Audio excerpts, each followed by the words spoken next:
Assalamualaikum warahmatullahi wabarakatuh. Selamat datang di video pembelajaran kita hari ini. Sebelum kita masuk ke materi, kami dari kelompok 3 mengucapkan terima kasih banyak kepada Bapak Dr. Insinyur Joko Solistio, Magister Manajemen, selaku dosen pengampu atas ilmu yang telah diberikan dari pertemuan pertama hingga ke-15.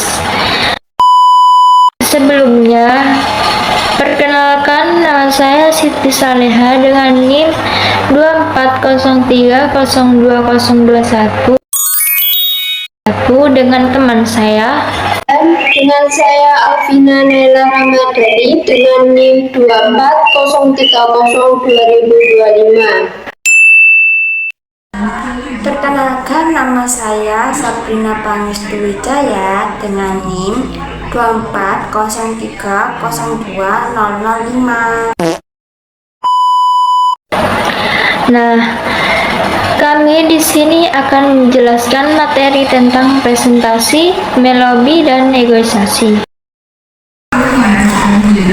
Ketiga topik ini sangat penting untuk dipahami karena masing-masing memiliki peran strategis dalam dunia profesional. Presentasi bisnis berguna untuk menyampaikan ide, rencana, atau produk secara menarik dan menyakitkan. Melobi bisnis adalah keterampilan membangun hubungan dan mempengaruhi pihak lain secara persuasif agar mendukung tujuan kita. Dan terakhir, negosiasi bisnis bertujuan mencapai kesepakatan antara dua pihak dengan hasil yang saling menguntungkan. Saya akan menjelaskan tentang presentasi bisnis. Presentasi bisnis bukan hanya tentang menyampaikan informasi, tapi tentang membangun koneksi dengan audiens dan meningkatkan kesadaran tentang produk atau jasa kita. Tujuan utamanya adalah untuk mempromosikan, meyakinkan, dan menginspirasi audiens untuk mengambil tindakan. Bayangkan Anda meluncurkan produk baru. Presentasi bisnis yang baik dapat membantu Anda menjangkau investor, konsumen, dan media dengan efektif. Ini menunjukkan nilai dan keunggulan produk Anda. Dengan presentasi bisnis yang efektif, Anda dapat meningkatkan penjualan, membangun kepercayaan, dan meningkatkan kesadaran tentang merek Anda. Jadi, mari kita pelajari bagaimana membuat presentasi bisnis yang efektif dan mencapai tujuan. Keterampilan yang dibutuhkan untuk membantu presentasi bisnis yang efektif. Ada beberapa hal penting yang perlu kita kuasai. Yang pertama, berbicara dengan jelas dan terstruktur. Gunakan bahasa yang mudah dipahami dan struktur presentasi yang logis. Ini akan membantu audiens memahami pesan kita dengan lebih baik. Yang kedua, memahami audiens. Yang ketiga, menyusun materi yang sistematis. Dari latar belakang hingga kesimpulan, pastikan materi kita tersusun dengan baik dan mudah diikuti. Dan yang keempat, menggunakan alat bantu visual. Pastikan alat bantu visual kita mendukung pesan yang kita ingin sampaikan. Dan yang kelima, latihan dan persiapan. Latihan sebelum tampil akan membantu kita merasa lebih percaya diri dan siap menghadapi pertanyaan dari audiens. Dengan demikian, keterampilan ini kita dapat membantu presentasi bisnis yang lebih efektif dan mencapai tujuan kita. Selanjutnya, meningkatkan keterampilan presentasi bisnis. Tips paling utama untuk meningkatkan keterampilan presentasi bisnis yang pertama, berlatih di depan cermin. Perhatikan ekspresi dan bahasa tubuh Anda untuk meningkatkan kepercayaan diri dan mengurangi kegugupan. Yang kedua, rekam presentasi sendiri. Evaluasi bagian mana yang perlu diperbaiki dengan menonton ulang rekaman presentasi Anda. Yang ketiga, meminta umpan balik. Dapatkan perspektif baru dari teman atau mentor untuk memperbaiki kelemahan Anda. Yang keempat, gunakan teknologi. Manfaatkan PowerPoint, animasi, dan video untuk membuat presentasi lebih menarik dan interaktif. Yang terakhir, pelajari dari toko sukses, analisis presentasi dari toko bisnis sukses seperti Elon Musk atau Steve Jobs untuk mendapatkan inspirasi. Selanjutnya, contoh presentasi bisnis yang berhasil. Sebagai contoh nyata, perusahaan teknologi seperti Apple seringkali membuat presentasi produk yang sangat sukses ketika mereka memperkenalkan iPhone atau MacBook baru. Mereka tidak hanya menunjukkan spesifikasi produk, tetapi juga menyampaikan cerita manfaat. Hasilnya bukan hanya produk yang laku keras, tetapi juga kesadaran merek dan loyalitas konsumen meningkat drastis. Ini membuktikan bahwa presentasi yang baik bisa berdampak besar pada kesuksesan bisnis. Kesimpulan presentasi bisnis. Kesimpulannya, presentasi bisnis bukan sekedar berbicara di depan umum, ia adalah seni menyampaikan ide dan meyakinkan audiens untuk mendukung atau membeli produk kita. Dengan persiapan matang, komunikasi yang baik, dan pemahaman terhadap audiens, presentasi bisnis dapat menjadi alat strategis untuk memenangkan pasar. Materi kedua yang akan saya bahas adalah melobi bisnis. Lobby adalah cara membangun hubungan dan mempengaruhi pihak lain untuk mendukung tujuan bisnis kita. Aktivitas ini bisa dilakukan secara formal maupun informal dan sangat penting dalam menciptakan peluang kerjasama. Melobi bisnis adalah proses membujuk atau mempengaruhi pihak lain agar mendukung, membeli, atau bekerja sama dengan bisnis kita. Tujuan utamanya bukan hanya untuk mendapatkan keuntungan atau profit, tapi juga membangun hubungan jangka panjang, meningkatkan reputasi, dan membuka peluang baru.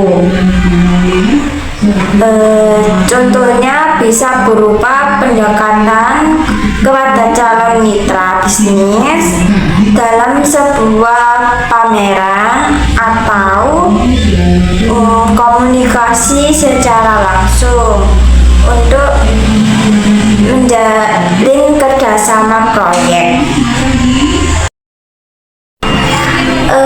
Agar proses lobby berjalan efektif, ada beberapa teknik yang perlu kita perhatikan. perhatikan. Pertama yaitu membangun hubungan dengan baik. Ini dimulai dari komunikasi yang sopan, saling percaya, dan memahami kebutuhan pihak lain. Yang kedua yaitu menggunakan bahasa yang persuasif. Maksudnya adalah menyampaikan manfaat secara jelas dan hindari bahasa yang memaksa. Dan yang ketiga atau terakhir yaitu tawarkan nilai tambah produk atau jasa kita. Misalnya diskon atau solusi khusus atau keunggulan produk yang relevan dengan kebutuhan mereka.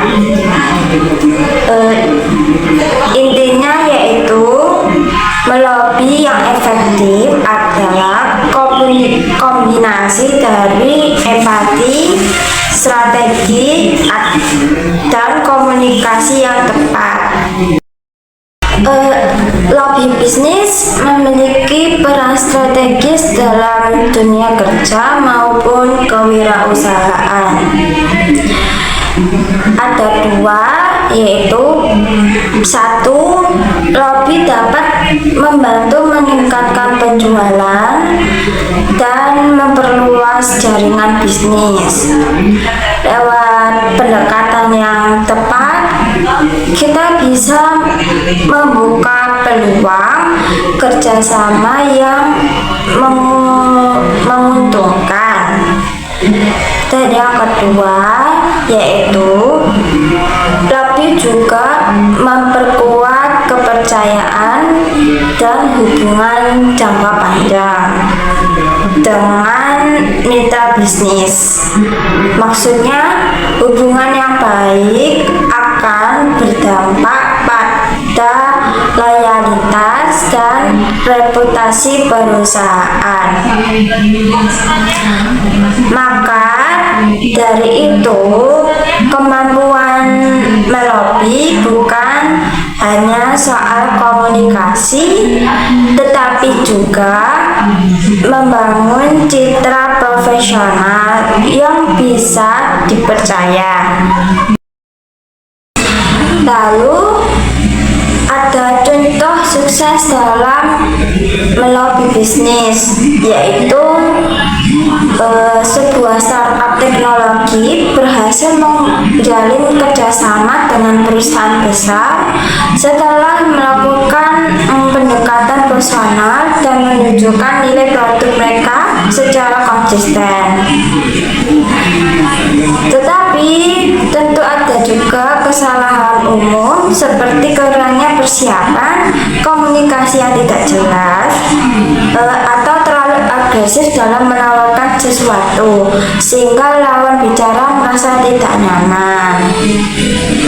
Kesimpulannya yaitu lobby bisnis bukan hanya tentang menjual, tetapi tentang membangun hubungan, memahami kebutuhan pihak lain, dan menyampaikan penawaran secara strategis.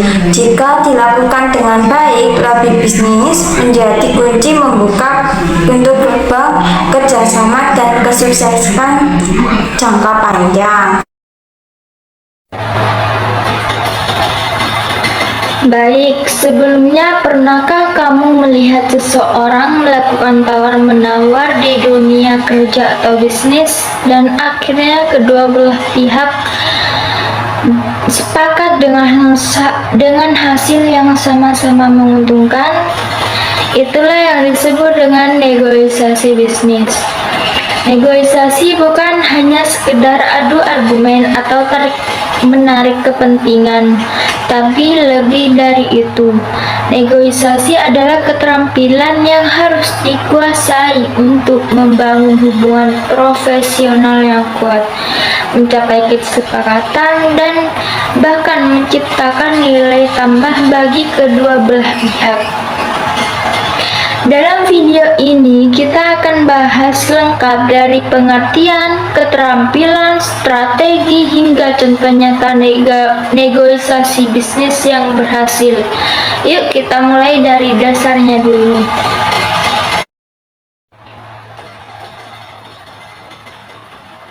Secara sederhana, negosiasi bisnis adalah proses tawar-menawar untuk mencapai kesepakatan antara dua pihak atau lebih.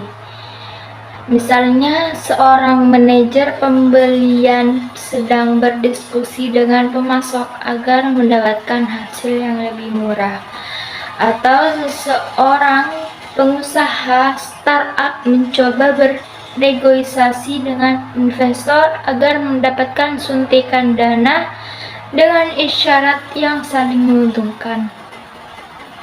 Tujuan dari negosiasi adalah untuk mencapai kesepakatan yang saling menguntungkan, artinya tidak ada belah pihak yang dirugikan.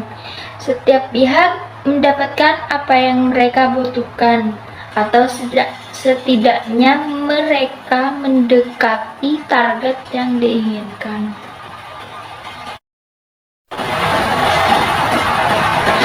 Nah, untuk bisa sukses dalam negosiasi bisnis, kita perlu keterampilan khusus. Ada 3 keterampilan utama yang perlu kita pelajari. Yang pertama, kemampuan memengaruhi. Ini adalah kemampuan untuk menyampaikan pendapat atau solusi dengan cara yang meyakinkan. Bukan berarti memaksa, tetapi membujuk secara logis dan profesional. Yang kedua, kemampuan mengubah gaya komunikasi. Kita harus fleksibel. Kadang lawan kita adalah seseorang yang serius dan formal. Kadang juga kita santai dan terbuka. Cara kita menyampaikan informasi harus bisa menyesuaikan agar komunikasi efektif.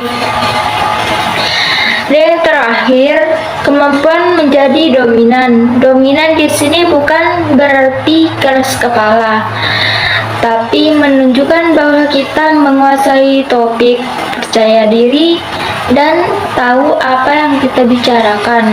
Ini akan membangun rasa hormat dari negosiasi. Jadi intinya adalah persiapan, fleksibel, dan kemampuan interpersonal yang kuat.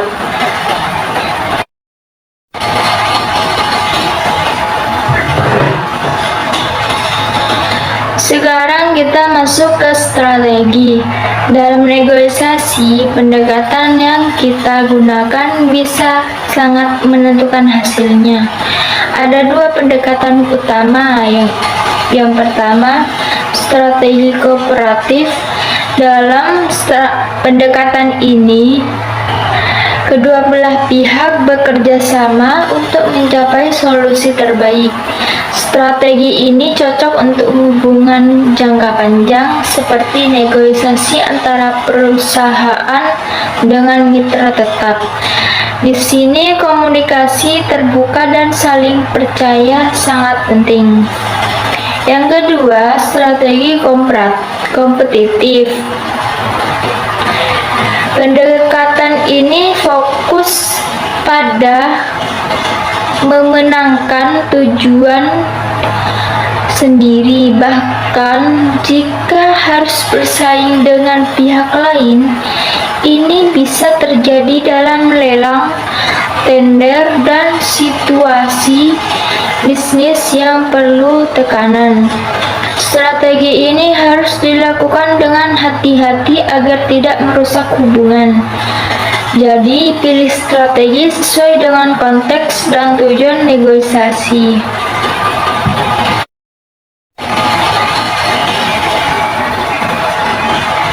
Banyak orang yang berpikir bahwa negosiasi adalah tentang bicara, padahal mendengarkan justru adalah senjata terkuat. Ada 2 alasan utama kenapa mendengarkan itu penting. Yang pertama, kita jadi tahu bahwa apa apa yang sebenarnya kita butuhkan oleh pihak lawan.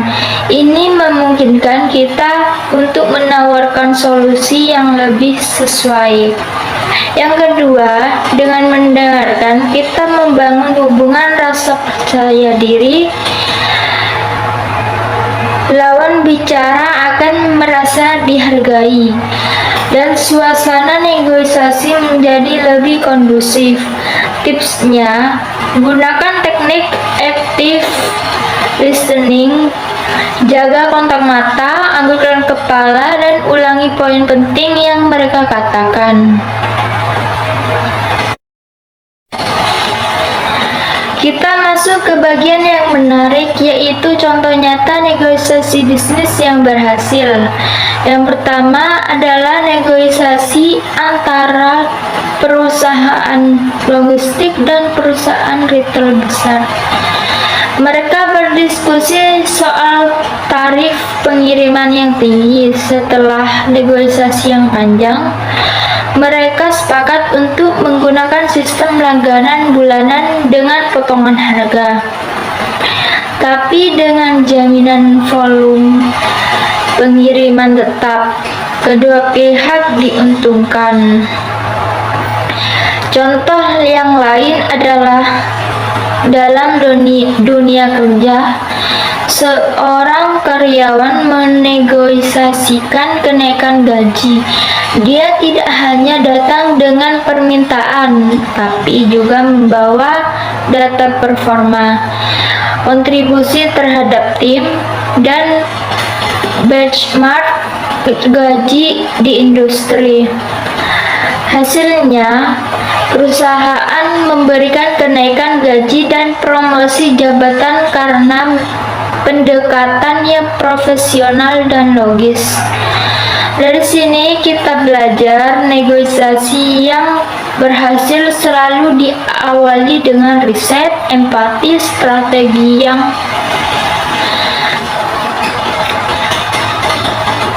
Dari sini kita belajar negosiasi yang berhasil selalu diawali dengan riset, empati, strategi komunikasi yang kuat.